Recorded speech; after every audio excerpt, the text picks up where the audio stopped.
नमस्ते दोस्तों। आज मैं आपको मिलवाने जा रही हूँ बेहद खूबसूरत और मेरा सबसे फेवरेट प्लांट कैलेडियम।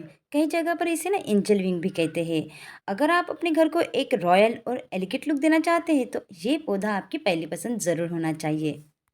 कैलेडियम कई रंगों और पैटर्न में आता है, लेकिन मेरे पास यह जो वैरायटी है इसमें सफ़ेद रंग की पत्ती और गहरे हरे रंग की नसें हैं और साथ ही साथ इसको एक बेहद ही खूबसूरत यानी कि गुलाबी रंग भी आया है। लेकिन जब मैंने इसे लगाया था तो ये वाइट कलर का ही था, लेकिन अब इसको जब नया पत्ता आया है तो इसको एक बढ़िया सा गुलाबी रंग मिल गया है। तो क्या है ना कि नेचर अपने आप को खुद ही चेंज करता रहता है, तो ये एक प्रकृति की देन है और इसे हमें समझना चाहिए। तो आप देख सकते हैं कि इसके जब भी पत्ते खराब हो जाते हैं वो सारे मैं इसी के अंदर डाल देती हूँ, ताकि इससे इसको एक बढ़िया सा खाद मिल सके। और एक ही गमले में मैंने बहुत सारे प्लांट लगा रखे हैं। जब मेरे पास कोई यानी कि प्लांट लगाने के लिए कोई पॉट नहीं होता है तब मैं इसी तरह से इसको लगा देती हूँ। एक ही पॉट में बहुत सारे प्लांट मेरे आ जाता है कभी कभी।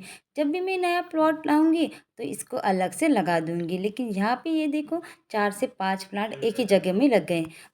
अब बात करते हैं इसकी देखभाल की। तो कैलेडियम एक बारहमासी कंद वाला पौधा है, यानी कि ये कंद में डिवाइड होता है। तो आप अगर जब इसके यानी कि मिट्टी को निकालेंगे तो नीचे देखेंगे कि छोटे छोटे इसके कंद होते हैं और कंद की वजह से ही ये डिवाइड होते रहता है, यानी कि 1 से 2, 2 से 3 और 3 से 4 ये कब हो जाता है वो आप समझ भी नहीं पाते। इतनी तेजी से ये बढ़ने वाला पौधा है। तो इसकी देखभाल कैसे करेंगे, क्योंकि यह जितना सुंदर दिखता है उतना ही नखरेबाज भी हो सकता है। इसे खुश करने के लिए धूप पानी और नमी की सही जानकारी हमें होनी चाहिए। देखो कैलेडियम की पत्तियां बहुत नाजुक होती है और आप अगर इसे डायरेक्ट सनलाइट में रखेंगे तो क्या होता है ना, इसकी पत्तियां जल जाती हैं। तो आप देख सकते हैं कि इसको यानी कि छायादार इनडायरेक्ट सनलाइट बहुत पसंद होती है। तो ये बहुत ही नाजुक पौधा है, इसलिए हमें इसको इनडायरेक्ट यानी कि जहाँ पर ज़्यादा धूप नहीं आती हो वहीं पर ही हमें इसे रखना है।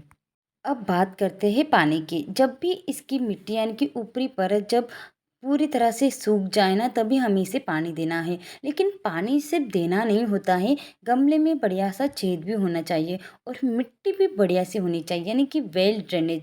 जब भी हम पानी डालें तो क्या है, नीचे से पानी निकल कर जल्दी निकल जाना चाहिए। जैसे कि मैंने आप देख सकते हैं कि जैसे ही मैंने पानी डाला गमले से ये पूरी तरह से निकल जाए, यानी कि ये यहाँ पे ठहर नहीं रहा है, निकल जा रहा है। इसी तरह से इसको पानी चाहिए। अगर पानी ठहर जाएगा तो क्या होगा, इसके जो कंद होते हैं ना उसके सड़ने के यानी कि गल जाने के चांसेस ज़्यादा होते हैं। तो आपको इस बात का ध्यान ज़रूर रखना है, जब भी आप इसमें पानी डालें पानी इसमें ठहरना नहीं चाहिए। तो देखो इस तरह से जब ये मिट्टी सूख जाए तभी आपको पानी देना है। अब बात करते हैं नमी की। यह एक ट्रॉपिकल प्लांट है, इसलिए इसे हवा में नमी बहुत पसंद है। यानी हमें इसे प्लांट के ग्रुप में रखना है और इस पर पानी का स्प्रे करते जाना है। इससे क्या होता है ना कि इससे प्लांट तो खुश होता ही है, लेकिन इसके प्लांट पत्तियों के ऊपर जितना भी डस्ट होता है वो भी स्प्रे की वजह से निकल जाता है। तो ये काम आप दिन में एक बार ज़रूर करें। और इस प्लांट को ना प्लांट के ग्रुप में ही रखें, जैसे कि मैंने यहाँ पे रखा है। इसके साथ सारे अलग अलग वैरायटी के प्लांट मैंने रखे हैं।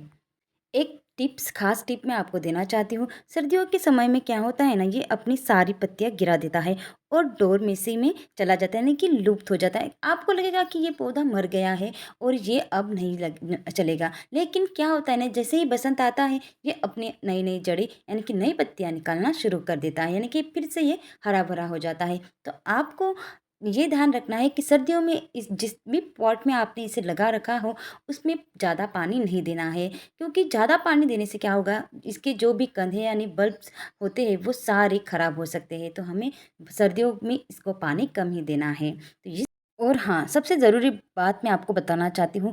प्लांट जो ये कैलिडियम का वैरायटी का प्लांट होता है वो जहरीला होता है, इसलिए इसे छोटे बच्चे और पालतू जानवरों से दूर रखें। तो दोस्तों कैसा लगा आपको मेरा ये पिंक वाइट कैलिडियम प्लांट? अगर आपको इसे अपने गार्डन में शामिल करना है तो इन बातों का ध्यान रखना बहुत ज़रूरी है। वीडियो पसंद आए तो लाइक करें, शेयर करें और हमारे चैनल को सब्सक्राइब करना ना भूलें, ताकि आपको प्लांट से जुड़ी जानकारी मिलती रहे। तो मिलते हैं और एक वीडियो के साथ, तो बने रहिए ग्रो एंड कुक के साथ।